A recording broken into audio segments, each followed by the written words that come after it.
마가복음 10장 9절을 함께 읽었으면 좋겠습니다. 마가복음 10장 9절을 함께 읽겠습니다. 그러므로 하나님이 짝지어 주신 것을 사람이 나누지 못할지니라 하시더라. 이 말씀은 무엇이냐면 오늘 마가복음 10장의 주제는 하나님의 기준입니다. 우리가 창조주라는 거죠. 하나님이 하신 것을 사람이 어떻게 할 수 없다는 것. 권위가, 권세가 하나님께 있다는 것입니다. 창조주가 세운 법을 피조물이 싫다고 거부할 수 있을까요? 호불호는 있을 수 있겠죠. 하지만 그것을 우리가 좌지우지할 수 있을까요?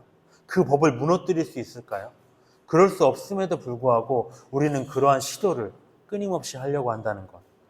그래서 대부분의 사람들은 그 기준을 불만족스러워해요. 성경에 대한 내용들이 다 나를 규제하는 거고 나를 제한하는 것 같아요. 그래서 아까 말했듯이 믿지 않는 자는 당연하고 믿는 자들조차도 이 말씀은 잘라내고 싶다. 그래서 어떻게 되냐? 교회에서도 다루지 않는다는 거죠. 그냥 이거는 내 인생의 걸림돌이야. 이 말씀만 없으면 내가 편하게 신앙생활 할 텐데. 근데 하나님의 법이라는 것은 마음에 들지 않았을 때 뜯어 고치라고 있는 게 아니죠. 지켜야 된다. 하나님의 백성이 그분의 계명을 지키지 않으면 하나님을 사랑한다고 볼 수 없다라고 성경에 기록되어 있습니다. 그래서 오늘 말씀은 어쩌면 크리스천에게 찔림이 되는 말씀이에요. 다들 좀 쉬쉬하는 내용이에요. 영린이라고 하죠. 그런 문제들을 다룹니다. 괜히 사람들을 불편하게 하기 싫어서 교회에서도 그냥 적당히 암묵적으로 용인하자 이런 내용들이라는 거죠. 이 자리에는 우리도 이 기준이 별로 마음에 안 들 수 있습니다. 왜 이런 법이 있지? 논쟁하고 싶은 마음이 들 수도 있어요. 그렇지만 우리는 하나님의 순종하는 자녀답게 내가 이 기준을 어떻게 하면 충족시킬 수 있을까? 나에게는 뭐가 부족할까? 각자 우리를 돌아보는 시간이 되면 유익할 것입니다. 1절부터 한번 봐보도록 할게요. 2절입니다. 2절부터 볼게요. 바리새인들이 예수께 나와 그를 시험하여 묻되 사람이 아내를 버리는 것이 옳으니까라고 되어 있습니다. 오늘 1절부터 12절까지는 이혼에 대한 문제가 나와요. 정말 시작부터 저돌적인 질문이죠. 바리새인들은 누구냐? 우리가 알다시피 유대교 지도자들입니다. 예수님을 대적하는 자들이에요. 그들은 무엇을 근거로 예수님을 말씀을 꺾으려고 하냐면 모세의 말을 근거로 지금 예수님을 꺾으려고 하고 있습니다. 근데 하나님이 종이 센가요? 하나님의 아들이 센가요? 모세는 그냥 종일 뿐이에요. 하지만 하나님의 자녀가 중요한 거죠. 하나님의 말씀, 예수님의 말씀이 바로 자녀의 말씀이었다. 바리새인들의 질문은 뭐냐면 결혼한 부부가 이혼을 해도 될까요? 이 단순한 내용이에요. 이혼에 관한 문제, 우리가 크리스천들에게 뜨끔하는 주제입니다. 왜? 요새는 이혼이 하나의 문화가 돼버렸다는 거죠. 교회 안에서 이혼하는 사람이 너무 많아요. 그래서 어찌 보면 예수를 믿는다는 사람들도 어찌 보면 종교적인 갈등 이러한 이유 때문에 배우자와 이혼하는 경우도 있습니다. 그래서 그 말을 교회 안에서 꺼내기가 굉장히 부담스럽다는 거죠. 근데 성경은 사람이 싫어하는 이 첫 번째 주제로 다룬 게 뭐냐면 바로 이혼이라는 거예요. 이혼이 그만큼 교회 안에 논쟁거리다. 근데 3절을 보면은 대답하여 이르시되 모세가 어떻게 너희에게 명하였느냐? 이르되 모세는 이혼 증서를 써주어 버리기를 허락하였나이다 라고 되어 있습니다. 바리새인들의 입장은 뭐냐? 이혼이 가능합니다 라는 거예요. 그 근거는 무엇이냐? 모세의 율법 신명기 24장 1절에는 사람이 아내를 맞이하여 데려온 후에 그에게 수치되는 일이 있음을 발견하고 그를 기뻐하지 아니하면 이혼 증서를 써서 그의 손에 주고 그를 자기 집에서 내보낼 수 있다 이렇게 돼 있어요. 근데 여기서 수치되는 일이 뭡니까? 성적인 문제죠. 나의 배우자가 어떤 성적인 문제, 간음 이런 거에 연루돼 있다? 그러면 버릴 수도 있다는 거예요. 예수님도 말씀하셨습니다. 마태복음 5장 32절에 음행한 이유 없이 아내를 버리면 안 된다. 그 말은 뭐냐면 음행했을 때는 버릴 수도 있다는 얘기거든요. 근데 5절에 보면 예수님이든 모세든 그 말을 기록한 이유에 대해서 기록되어 있습니다. 5절에 보면 뭐라고 되어 있냐면 예수께서 그들에게 이르시되 너희 마음이 완악하기 때문에 이 명령이 기록한 것이다. 모세가 너희 마음의 완악함 때문에 이거를 규정한 거야 라고 되어 있어요. 6절에 창조 때부터 사람을 남자와 여자로 지으셨으니 이러므로 사람이 그 부모를 떠나서 그 둘이 한 몸이 될지니라. 이러한즉 이제 둘이 아니요 한 몸이니 그러므로 하나님이 짝지어 주신 것을 사람이 나누지 못할지니라. 이 말씀이 제 결혼식 때 그 설교 제목이었습니다. 하나님이 짝지어 주신 것을 사람이 나누지 못할지니라. 싸워도 못 나눠진다는 거예요. 예수님은 모세가 이혼증서를 쓰고 이혼할 수 있다고 했어요. 근데 왜 이 말을 썼냐? 너희들이 마음이 완악하기 때문에 여지를 준 거다라고 한 거거든요. 어떠한 완악함이냐? 하나님은 분명히 창세기 2장 24절에 이렇게 돼 있어요. 남자가 부모를 떠나서 그의 아내와 합하여 둘이 한 몸을 이루라. 한 몸이 돼버렸어요. 근데 우리가 생각을 해봅시다. 우리가 팔이 싫어요. 이 팔 마음에 안 들어. 다리가 마음에 안 들어. 머리가 마음에 안 들어. 근데 이거를 잘라내버릴 수 있을까요? 불가능하다는 거죠. 한 몸이란 건. 근데 부부란 이렇게 하나님이 짝지어주신 신성한 관계이기 때문에 사람이 나눌 수가 없는 거야. 하나님이 묶어준 건데 사람이 무슨 의지로 나누겠냐 하는 거죠. 피조물인데 우리는. 근데 사람들은 어떻게 주장을 했느냐? 결혼한 이후에 이 사람과 못 살겠는데? 이런저런 이유로. 이 사람이 밥을 잘 못하는데? 이 사람이 나랑 성격이 안 맞는데? 못 살겠다라고 아우성을 친다는 거죠. 그래서 어떻게 됐느냐?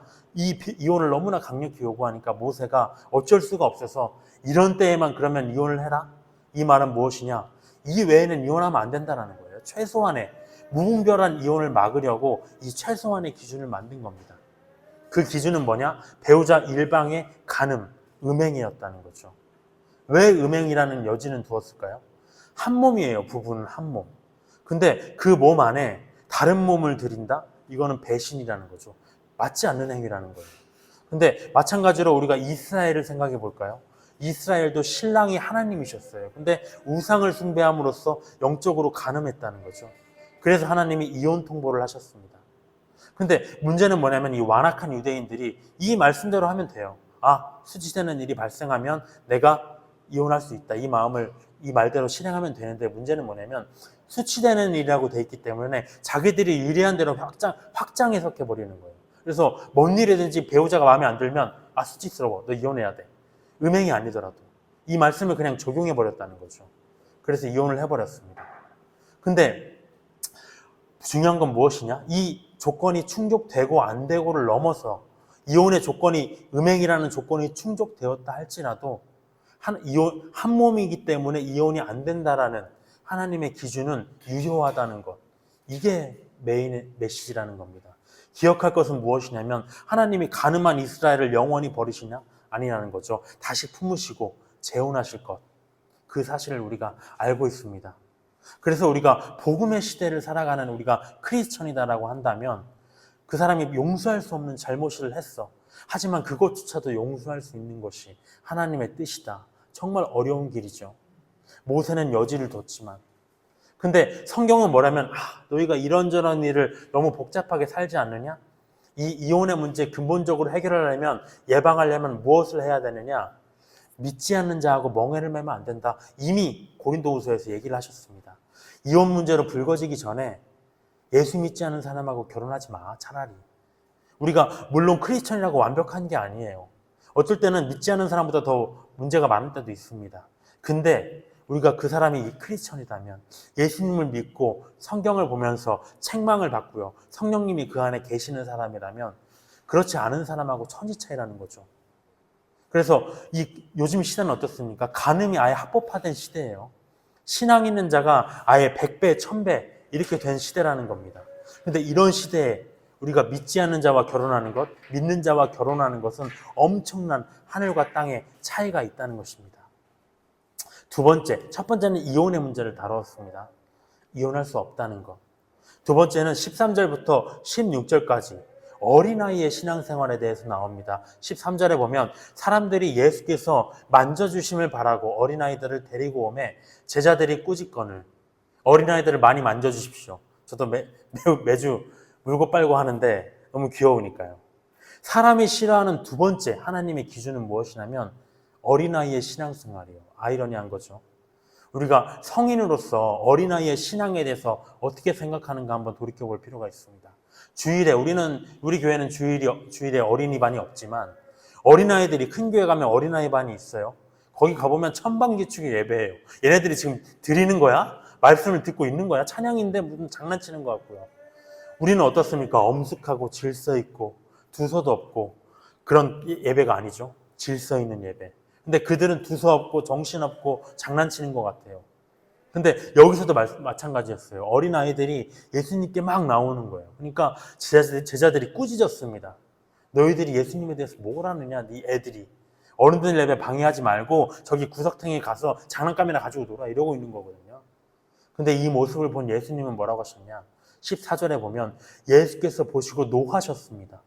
노하셨다는 것 기억해야 돼요. 어린아이들이 내게 오는 것을 용납하고 금하지 말라. 하나님의 나라가 이런 자의 것이다. 왜 천국이 어린아이들의 것인가요? 이들의 신앙은 순수하기 때문에. 이들은 예수님에 대해서 잘 몰라요. 예수님이 자기한테 해준 것 하나도 없어요. 그걸 기억하지도 못해요. 근데 무엇이 좋은 것이냐? 예수님의 이름만 들어도 그냥 알 수 없이 기뻐 날뛴다는 거죠. 얼마나 그 모습이 좋았을까요? 예수님이 예루살렘에 나귀를 타고 입성하실 때 예수님을 찬양한 것이 누구였냐? 어린아이들이었다는 거죠. 소리 질러서 찬양했다고 마태복음 21장에 기록되어 있습니다.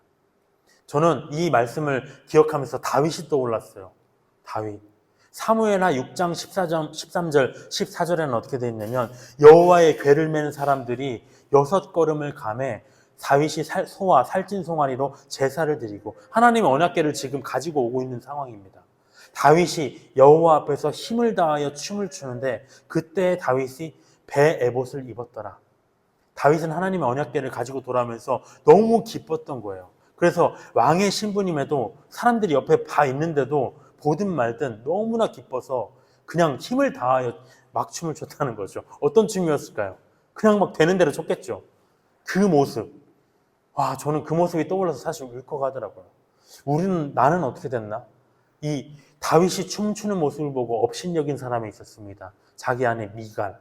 뭐라고 돼 있냐면 창으로 내다보다가 다윗 왕이 여호와 앞에서 뛰노며 춤추는 걸 보고 심중에서 그를 업신여겼다고 돼 있어요. 왜? 왕인데 창피한데 체면도 없네. 그게 어른들의 신앙생활이라는 거죠. 우리도 이럴 때가 있었습니다. 저도 그런 생각이 나서 울컥했어요. 예수의 이름만 들어도 그냥 성경 잘 몰라도 마음이 막 뭉클해질 때. 특별히 저는 20살 때 그랬던 것 같아요. 교회 나가서 그냥 너무나 마음이 답답하니까 그 찬양만 들어도 막 눈물이 나고 어떻게 해나가야 될지 알지를 못할 때.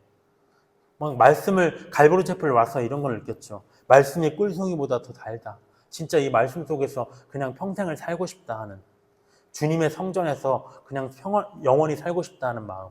근데 언제부턴가 그 마음이 점점점 상실된 것 같아요.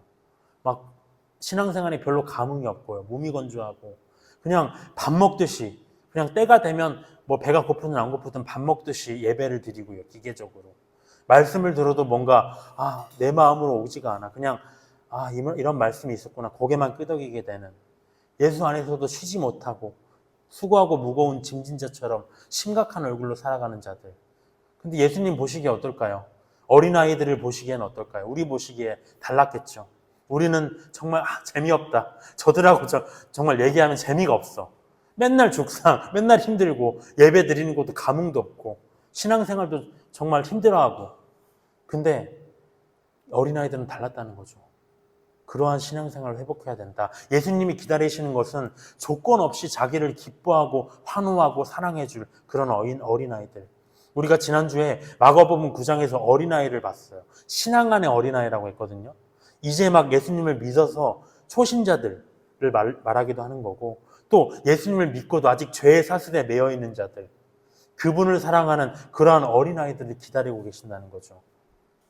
15절에 내가 진실로 너희에게 이르노니 누구든지 하나님의 나라를 어린아이와 같이 받들지 않는 자는 결단코 그곳에 들어가지 못하리라. 그 어린아이들을 안고 그들 위에 안수하시고 축복하시니라라고 되어 있습니다. 갈보리 채플에서는 어린아이에게 세례는 하지 않습니다. 세례는 왜냐? 이성적인 거거든요. 하나님이 내 죄를 대속하셨고 예수님께서 십자가에서 죽으셨고 내가 그분과 같이 죽고 산다라는 이성적인 고백이 필요한 거거든요. 근데 어린아이들은 그런 사리분별이 아직 안 돼요.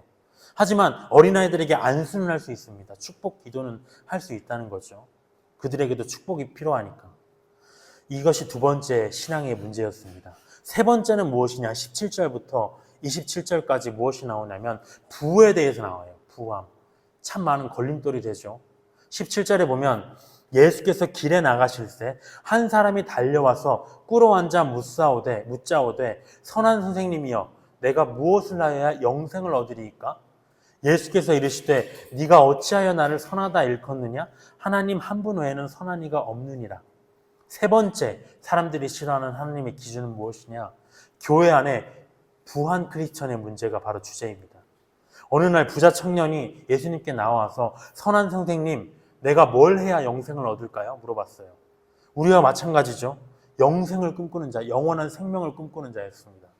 근데 이 청년의 물음에 예수님이 먼저 대답하시기 전에 뭘 바로잡고자 하셨냐면 선함이라는 기준, 너 지금 잘못 알고 있어. 이렇게 얘기하셨습니다.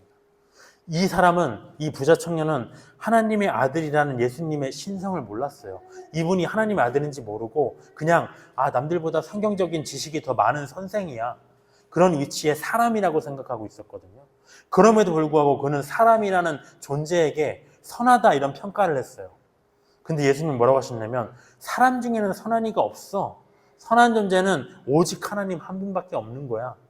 라고 했습니다. 우리가 이사야서 64장 5절을 한번 보면 무릇 우리는 다 부정한 자 같아서 우리의 의는 다 더러운 옷과 같다. 우리가 지금 죄 속에 살든 안 살든 우리가 이 신앙을 열심히 예수님을 믿든 안 믿든 하나님 보시기에는 다 너희들의 의가 더러워. 다 똑같아 너희들은. 우리 안에 차별이 있을 수 있겠습니까? 없다는 거죠.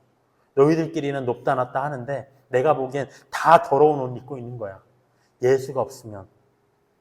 근데 죄인인 사람이 자기의 의지로 아무리 의로운 행위를 해도 선하게 될 수 없다는 거죠, 이 말은. 근데 이 부자 청년은 어떻게 생각했을까요? 뒤에서 우리가 보면 알겠지만 자기가 여기서 보면 19절에 보면 계명을 다 지켰다고 나왔어요. 10계명을 다 지켰다고 지금 나와 있습니다.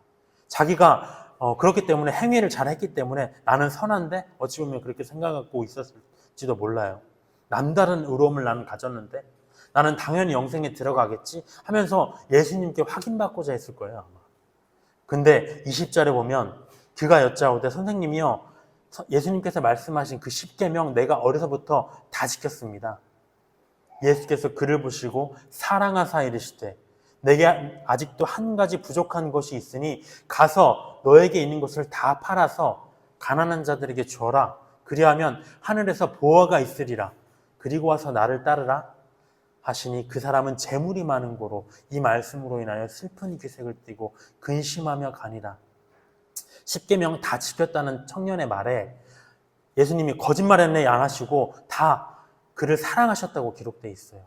정말 이 청년은 바르고 건실하고 그런 착한 청년이면 사실이었던 것 같아요. 근데 예수님은 야, 네가 하나님의 계명 다 지키고 의로운 행위를 잘했는데 영생을 얻기엔 한 가지가 부족하네? 그게 뭐냐면 너에게 있는 거 다 팔아서 가난한 자들에게 주고 나를 따라라 하셨습니다.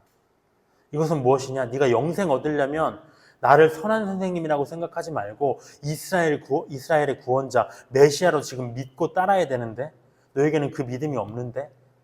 그러면 이 말을 들으면서 청년은 무엇을 생각했느냐? 재물을 생각했습니다. 그리고 슬픈 기색을 띠고 돌아갔다고 합니다. 우리가 어떤 사람을 볼 때 이렇게 생각해요. 와, 저 사람은 믿지 않는 사람인데도 법 없이도 할 사람 같아. 정말 착해.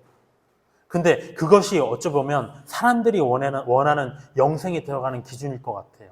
하나님의 기준은 관계없이 사람들이 생각하는 저 사람은 천국에 가야 되는데 법 없이도 사는 착한 사람이 천국 가기에 합당한데 이렇게 생각하죠. 누가 사람 죽여놓고 나 예수 믿었는데 하는 사람이 천국 가기에 합당하다고 생각하는 사람이 있을까요? 아무도 없어요. 이것이 그렇게 생각하는 것이 세상 사람들에게 비난받는 기독교의 교리입니다. 근데 그것이 바로 복음이라는 거죠. 영생에 들어가는 하나님의 기준이라는 거죠. 우리는 예수님과 함께 십자가 위에서 형벌을 받던 잔혹한 강도를 기억해요. 그는 죽음 직전에 예수님에 대한 믿음을 고백했습니다. 그가 강도로 정말 십자가에 매달릴 정도면 아마 살인도 하지 않았을까 싶어요. 근데 예수님은 그의 믿음을 보시고 그의 과거는 아무것도 안 물으시고 네가 오늘 나와 함께 낙원에 있으리라. 얼마나 위로받았을까요? 그러면서 예수님이 부자 청년에게 원하시는 것은 이 말이었다는 거죠. 너 이 구원받은 강도와 같이 나를 따르라, 나를 믿으라, 나를 좀 믿어라. 근데 이 부자 청년이 집중한 건 뭐냐? 너에게 있는 거 다 팔아야 되는데? 뒤에 따르라는 말은 안 들렸어요. 이것은 무엇을 의미하느냐? 예수님을 믿는데 가장 큰 장애물이 재물이라는 거죠. 재물. 23절에 예수께서 둘러보시고 제자들에게 이르시되 재물이 있는 자는 하나님의 나라에 들어가기가 심히 어렵도다. 제자들이 그 말씀에 놀라는지라 예수께서 다시 대답하여 이르시되 얘들아 하나님의 나라가 들어가기가 얼마나 어려운지 낙타가 바늘기로 들어가는 것이 부자가 하나님의 나라에 들어가는 것보다 쉬우니라. 돈 없는 우리는 너무 좋아요. 다행이에요. 축복입니다. 제자들이 매우 놀라 서로 말하되 그런즉 누가 구원을 얻을 수 있는가 하니 예수께서 그들을 보시며 이르시되 사람으로는 할 수 없는데 하나님으로는 그렇지 아니하니 하나님으로서는 다 하실 수 있다. 누군가는 이렇게 얘기할 수도 있어요. 아니 하나님이 나에게 재물을 주셨는데 축복을 주셨는데 어떡하지? 하소연할 수 있어요. 근데 우리가 생각할 건 뭐냐면 그것이 축복인가 시험인가 생각해 봐야 된다는 거죠. 만약 우리가 재물을 가지고 하나님 사랑과 이웃 사랑을 실천하기 위해서 사용한다면 그건 축복입니다. 근데 내가 재물을 버느라고 교회에 못 나오고요. 가난한 사람을 보고도 재물이 아까워서 지갑을 닫는다면 그거는 저주가 된다는 거죠. 나를 천국에 못 들어가게 하려고 사탄이 쳐놓은 덫이라는 겁니다. 근데 물론 부자가 천국에 못 들어간다는 게 아니에요. 들어가기가 어렵다 이렇게 하셨어요.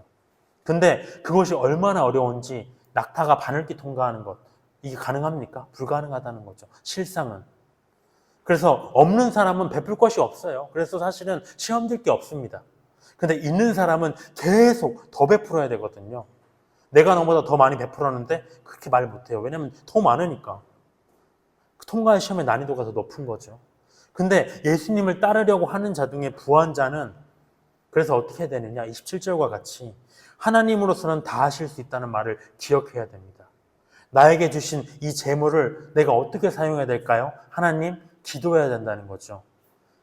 그래서 이 때를 놓치지 않고 베드로가 끼어듭니다. 28절에 보면은 베드로가 여짜와 이르되 보소서 우리가 모든 것을 버리고 주를 따랐나이다. 이 말이 무엇입니까? 우리는 저 사람은 재물을 버리고 예수님을 따르지 않는 부자 청년을 지금 예수님이 얘기하시는 그때 우리들은 저와 다릅니다. 우리는 모든 것을 버리고 주를 따르는데 우리에게는 무슨 상이 있을까요? 베드로다운 얘기죠.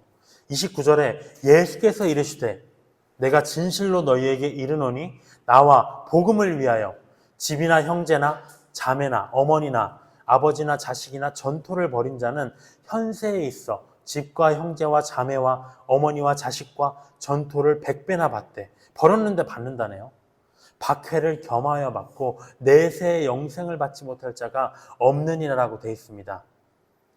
여기서 찾아야 될 건 무엇이냐? 사람이 싫어하는 하나님의 기준에 관한 네 번째 주제는 뭐냐면 모든 것을 버리고 주를 따르는 제자들, 사역자들의 문제예요.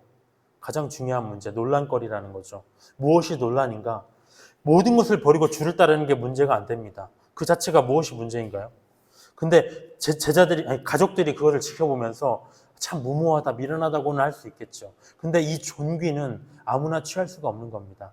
오직 하나님의 부르심을 받은 자들의 특권입니다. 히브리서에 나와 있죠. 근데 예수님은 제자들에게 너희 중에는 그래서 영생을 못 받을 자가 없다 확증을 하셨어요. 아까 부자 청년에게는 부족하다 하셨는데 제자들 나를 따르는 너희들은 영생을 받지 못할 자가 없어 확증을 해버리셨습니다. 근데 중요한 건 무엇이냐? 여기서 31절이 핵심이라는 거죠. 그러나 먼저 된 자로서 나중되고 나중된 자로서 먼저 될 자가 많다. 이 사역자에게 왜 이 말을 하셨을까요? 매우 뼈있는 말씀입니다. 이것은 물론 네가 지금 모든 것을 버리고 나를 따르는 먼저 된 자, 너희에게 영생 보장된 거 맞다. 근데 그것은 모든 것을 버리는 그것은 끝까지 가야지. 그렇지 않으면 나중될 걸 얘기하시는 겁니다. 이 말을 들은 먼저 되었다고 하는 우리 목사, 전도사, 장로나 권사 이런 직분자들은 불쾌할 수도 있겠어요. 내가 그동안 이 교회를 위해 얼마나 헌신했는데 내가 투자한 게 얼만데 내가 그랬기 때문에 먼저 된 자가 계속 먼저 돼야지. 내가 그동안 한 게 얼만데 이게 바로 사람이 좋아하는 기준이에요. 근데 하나님의 기준은 뭐냐면 지금 필요 없다. 끝까지 잘해야 된다. 내가 전에 얼마나 버렸든지 간에 얼마나 충성되었든지 간에 우리의 과거의 헌신과 열정은 소용이 없다는 거예요. 지금 중요한 건 무엇이냐? 오직 오늘이라고 부르는 시간 동안에 내가 다 버리고 주를 따르고 있느냐? 모든 것을 버리고 주를 따르는 것이 여전하다면 그는 계속 먼저 될 거예요. 맞아요, 그게. 근데 내가 과거의 영광에 취해서 나는 옛날에 이랬지? 그래서 지금 나도 영생이 나에게 와 있겠지? 그러면서 나에게 언제부턴가 버림과 예수님을 따름이 약해졌다면 그 영생의 자리는 누구에게 돌아가느냐? 지금 이 순간 모든 것을 버리고 주를 따르는 나중된 자들, 그들에게 빼앗긴다는 건 명심해야 된다는 겁니다. 근데 이거는 나중된 자들에게 소망의 말씀이기도 해요. 나중된 자들이 언제나 나는 나중되지? 이게 남지 않는다는 거죠. 내가 지금 이 순간 결심에 따라서 그 먼저 된 자보다 더 먼저 될 수 있다는 것. 그것을 기억해야 됩니다. 끝까지 잘해야 된다는 것. 먼저 된 자가 나중된다는 것. 그리고 32절, 45절을 보면 아까는 그래서 첫 번째 주를 따르는 것에 대한 문제, 언제까지 따라야 되는가? 죽는 날까지, 예수님 오실 때까지. 과거의 영광은 소용없다는 것. 두 번째는 무엇이냐? 32절부터 45절까지는 주를 따르는 문제에 대해서 어떻게 따라야 되지? 라는 문제입니다.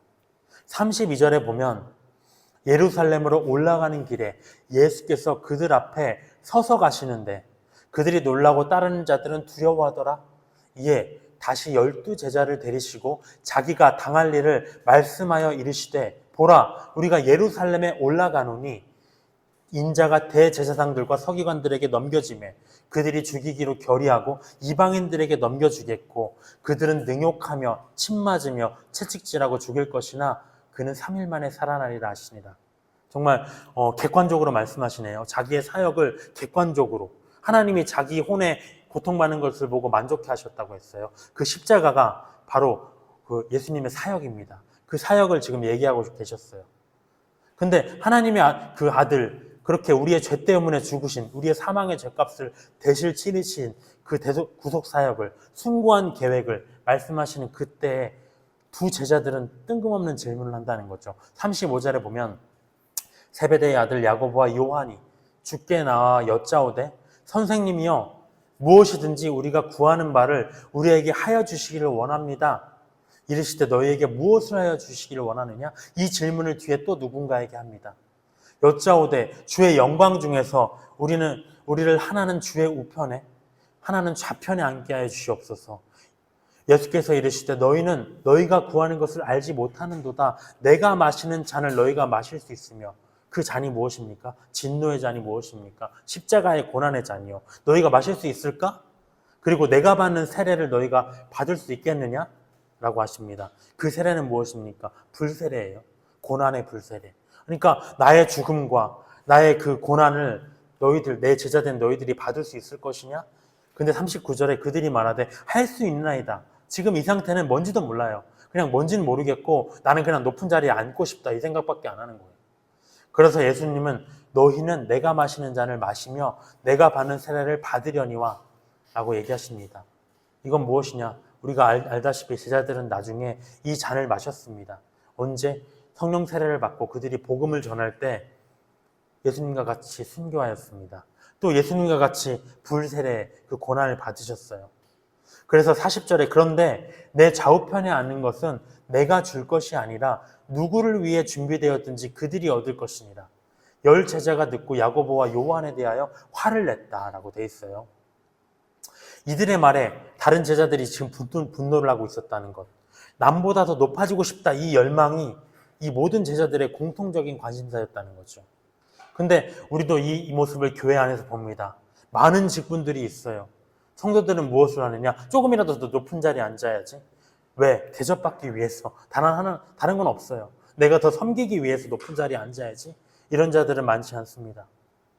42절에 예수께서 불러다가 이르시되 이방인의 집권자들이 그들을 임의로 주관하고 그 고관들이 그들에게 권세를 부리는 줄을 너희가 알지? 물어보십니다. 예수님은 뭐라고 하시냐면 권세자가 높은 자리에 앉아서 권세 아래에 있는 사람을 마음대로 부리는 것, 임의로 주관하는 것, 그것은 이방인들, 세상 사람들의 기준이라는 거예요. 나의 기준이 아니야. 하나님의 기준이 아니라는 거죠. 하나님의 기준은 무엇이냐? 43절에 보면 너희 중에는 그렇지 않을지니 너희 중에 누구든지 크고자 하는 자는 너희를 섬기는 자가 되고 너희 중에 누구든지 으뜸이 되고자 하는 자는 모든 사람의 종이 되어야 하니라. 인자가 온 것은 섬김을 받으러 함이 아니라 도리어 섬기려 왔고 자기 목숨을 많은 사람의 대속물로 주려 왔느니라라고 되어 있습니다. 우리가 예수를 따르는 자의 신분, 천국의 신분은 무엇이죠? 왕이에요, 왕. 계시록 5장 10절에 너희가 1000년 동안 왕 노릇할 것이다. 그래서 우리가 죽으면, 예수님을 믿고 죽으면 하늘에 올라가서 1000년 동안 왕 노릇을 합니다. 이 땅에서죠. 이 땅에서 1000년 동안 왕 노릇을 할 것입니다. 근데 그러기 위해서 너희들이 먼저 무엇을 하느냐? 이 땅에서는 너희가 종이 되어야 돼. 그 모습을 누가 보이셨느냐? 내가 섬김을 받으시기에 합당하신 분이 누구시냐면 하나님의 아들 예수님이에요. 그분이 하나님이시고 하나님의 본체입니다. 근데 그분이 이 땅에 오셔서 죄인의 자리에 십자가에 매달려서 잔혹한 고통의 그 죽음의 잔을 마셨기 때문에 많은 사람들이 그 죄의 대속함을 받았다는 거죠. 그 섬김을 미리 보이셨습니다. 자기 목숨을 주시는 그 섬김. 그래서 사람들이 자유를 얻었잖아요. 그렇게 내가 그 본을 보였기 때문에 너희들도 나처럼 사람들을 위해서 섬기는 자가 되라. 목숨까지도 가진 모든 소유를 나눠주는 그런 섬기는 자가 되라 라고 권고하셨습니다. 그러면서 근데 이 제자들의 모습 어떤가요? 지금 이 모습은 예수님이 말씀을 이해하신 이 모습은 무엇이냐면 자기들이 높아지겠다고 하는 상황이었다는 거죠. 예수님이 간곡하게 부탁하셨습니다. 제발 사역자들아, 성도들아, 너희보다 더 연약한 자들, 너희보다 더 어려움에 처한 자들을 좀 돌봐줘라. 너희들이 대접받으려고 높은 자리에 올려려고 하지 마라. 그것은 세상의 기준이다. 교회의 기준은 그것이 아니다. 제발 그렇게 하지 마라라고 권고하셨습니다. 근데 오늘 마지막 한 사람이 등장합니다. 46절부터 52절까지는 두 번째 문제는 무엇이냐면 어떻게 따라야 되는가? 섬김으로 따라야 된다는 거죠. 세 번째 문제는 무엇이냐면 누가 따라야 되는가? 그러면 누가 예수님의 제자가 될 수 있는가? 누가 예수님을 따를 수 있는가 하는 거예요. 46절에 보면은 그들이 여리고에 이르렀더니 예수께서 제자들과 허다한 무리와 함께 여리고에서 나가실 때 디메오의 아들인 맹인 거지 바디메오가 길가에 앉았다가 나사렛 예수시란 말을 듣고 소리질러 이르되 다윗의 자손 예수여 나를 불쌍히 여기소서 얘기했습니다. 아까 우리가 예수님과 제자들이 얘기하신 너희들 왜 이렇게 높아지려고 해? 크고자 하는 자는 낮아져야 된다라고 말씀하신 그곳이 어디였냐면 예루살렘이라는 곳이었어요. 그곳은 근데 이 맹인 거지들은 여리고라는 곳에 있었습니다. 이 지면은 예루살렘은 지면보다 700m가 높다고 해요. 근데 여리고는 지면보다 300m가 낮다고 합니다. 그러면 어떤 건가요? 이 갭이 1km 차이 나는 거예요. 이 지리적인 특징을 볼 때 우리가 상상할 수 있죠. 예루살렘에 있는 제자들의 모습, 무언가 높아지려고 하는 모습이 보이잖아요. 근데 이 여리고에 있는 제자들의 모습은 뭔가 낮은 데 지금 있는 모습이 보이죠. 근데 48절에 보면 이 맹인 거지가 예수님 저 좀 돌봐주십시오. 저에게 긍휼을 베풀어 주세요. 살기 힘듭니다. 이렇게 막 소리치고 있는데 많은 사람들이 꾸짖어 잠잠하라고 하셨다는 겁니다. 그러니까 그들이 더욱 크게 소리를 질렀습니다. 나를 불쌍히 여기소서. 예수님과 제자들이 여리고에 이르렀을 때 두 맹인 거지가 소리를 질러서 예수님을 불렀는데 이들의 처지를 한번 상상해 봅시다. 한번 머릿속으로 생각해 보세요. 우리가 거지라는 생활고 얼마나 힘들어요. 거지인데. 근데 맹인이에요. 장애까지 얻었어. 근데 그 거지라는 맹인이라는 그 신분이 그 장애가 대대로 또 이어졌네요. 그러니까 그 아버지의 모습은 어땠을까요? 와, 나의 이 고생이 아들에게까지 대물림 됐네? 가슴이 아팠겠죠. 근데 그 사람들이 이 모습을 보면서 어쩌면 그들의 그 부자의 모습을 보면서 뭐라고 생각했을까요? 이 집안은 저주받은 것 같다. 이 인생은 저주받은 인생이다. 무엇을 저렇게 잘못했으면 대대로 고통을 받을까? 혀를 찼다는 거죠. 근데 그런 자들이 감히 예수님의 이름을 부르니까 제자들은 뭐라고 생각했냐면 합당치 않다. 잠잠해라. 조용해라. 왜 교회에 나오느냐? 나오지 말라. 교회는 신성하고 거룩하고 올바른 자들이 나와야지. 죄고 술 먹고 담배 피우고 그런 자들은 교회에서 나가라. 라고 하는 거랑 똑같은 얘기잖아요. 지금 나오지 말라는 거잖아요. 장애인들이 교회에 왔을 때 아유 장애인이 무슨 교회야? 그냥 집에서 그냥 편하게 드리시죠. 우리는 좀 불편한데요. 똑같은 내용이에요. 지금 예수님 부르지 마세요. 이름 불결합니다라고 얘기하는 거예요. 근데 이렇게 사람들의 기준은 무엇이냐?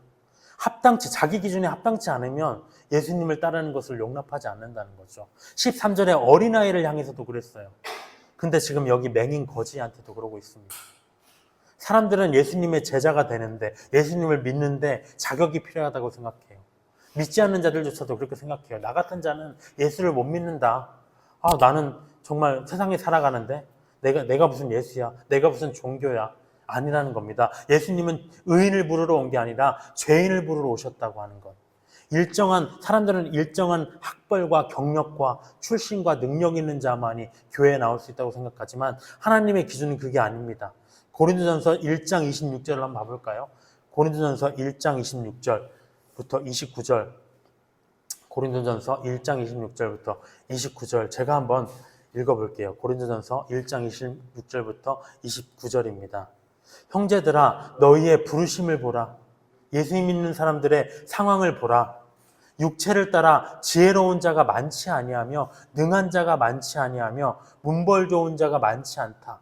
그러나 하나님께서 세상에 미련한 것들을 택하사 너희처럼 못 살고 미련하고 정말 학벌도 좋지 않은 자들을 택해서 무엇이 목적이냐면 지혜롭다고 하는 자들, 그들을 부끄럽게 하려고 하는 것이다.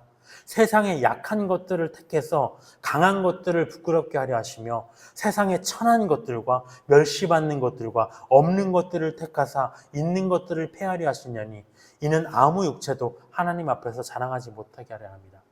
하나님께 주권이 있다는 거죠. 모든 인생의 주권이. 근데 잘 나가는 사람들은 내가 내 인생의 주인이 돼서 교회 어떤 사람도 나를 못 막아. 내가 최고야 라고 가는데 우리가 어려운 사람들, 하나님 없이, 하나님의 돌봄 없이 살아가는 사람들은 하나님만을 의지하기 때문에 내가 그들을 택할 거야 라고 하셨다는 게 하나님의 원리라는 것. 49절에 이 모습을 보면서 뭉클했습니다. 예수께서 머물러 서서 그를 부르라 하셨습니다. 사람들이 다 제지를 하니까 예수님이 멈춰 서서 그 맹인들 데려와라. 그리고 그 맹인을 부르며 안심하고 일어나라. 그가 너를 부르신다라고 했습니다.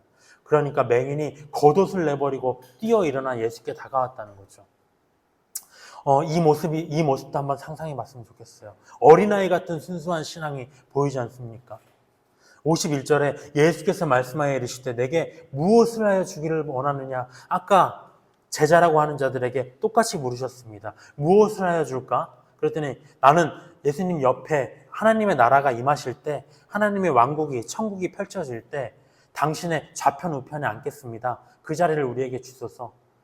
권세 있는 자리에 앉고 싶었다는 거죠. 근데 이 맹인이 바라는 건 뭐냐면 보기를 원합니다. 얼마나 원초적인 답변입니까? 52절에 예수께서 이르시되 가라. 네 믿음이 너를 구원하였느니라. 가라고 하셨어요. 너희 길로 가라.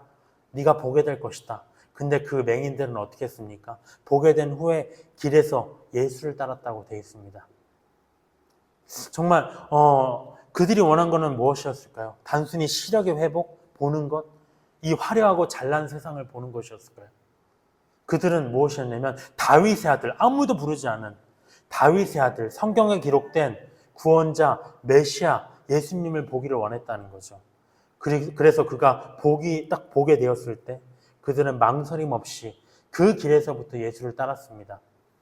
다른 제자들처럼 높은 자리에 앉기를 그러한 목적 때문에 제자가 되었다는 게 아니라는 거죠. 그냥 예수님이 너무 좋아서 예수님을 너무나 사랑했기 때문에 따른 것. 이 순수한 신앙. 지난주 수요일에 갈보리 채플 연합회 이만호 목사님이 교회를 방문하셨습니다. 근데 요즘에 어떤 생각이 드냐면 전에 이호나 목사님이 나를 변화시킨 건 히라노 고이치 목사님이지만 나를 가르친 것은 청 목사님이다라고 얘기하셨거든요. 저도 요즘에 똑같은 생각이 들어요. 저를 변화시킨 분은 이호나 목사님이지만 나의 어떤 삶을 가르치고 있는 것, 나의 지금 사역에 대한 지침을 주시는 것은 임 목사님인 것 같다. 가까이서 뵌 지 얼마 안 됐지만 많은 것을 배우고 위로를 받습니다. 목사님이 뭐라고 하셨냐면 예수의 일을 하는 것은 동기가 중요하다. 형식이나 우리 어떠한 것이 아니라 네 마음속에 무엇이 있느냐. 믿는 것도 똑같다는 거죠. 예수를 따르는 건 많은 동기가 있을 거다. 근데 예수를 사랑하는 마음이 중요하다는 거죠. 마음. 그래야 야곱이 우리가 야곱의 애를 지었어요. 라반에게서 일할 때 라헬을 사랑해서 7년을 며칠같이 여겼다고 기록되어 있거든요. 우리도 너무 좋아하는 사람을 만날 때 우리가 그 세월들이 그 고난에 그를 위해서 수고하는 그 시간이 수고로 다가옵니까? 아니라는 거죠. 근데 우리가 싫어하는 사람을 위해서 헌신할 때는 너무 힘들어요. 막 그 멍해를 끌고 가는 것 같아요. 근데 우리가 좋아하는 사람을 위해서 헌신할 때는 그 어떤 장애물도 와닿지가 않잖아요. 막 기쁨으로 내 가진 것 모든 것을 들여서 하고 싶어지잖아요. 그것처럼 해야 된다는 거죠. 그래야만 어떠한 고난이 와도 고난이 필수적으로 올 것인데 버티고 힘들지 않을 수 있다. 우리에게는 모두가 예수를 따르는 이유가 있습니다. 근데 그 중에서 제일은 뭐냐면 사랑이어야 된다는 거죠. 사랑. 그 자체로 예수님이 너무 좋아서 날뛰는 어린아이와 같이 아버지가 아들이 갓난 아이가 부모, 어머니의 무엇을 보고 좋아하는 거 아니잖아요. 그냥 그 품이 좋고 그 사랑이 좋고 그 냄새가 좋고 근데 예수님이라는 것이 너무 깊어서 정말 춤을 추는 다윗과 같이 예수님의 부르심을 받는 게 너무 감격스러워서 눈도 안 보이는데 겉옷을 버려쓰고 달려가는 맹인의 그 마음으로 넘어지기도 했을 것 같아요. 그 마음으로 예수를 따라야 된다. 그러한 첫사랑, 그 첫사랑이 우리 안에 가득한 갈보리 제풀 평안교회가 되기를 바라겠습니다.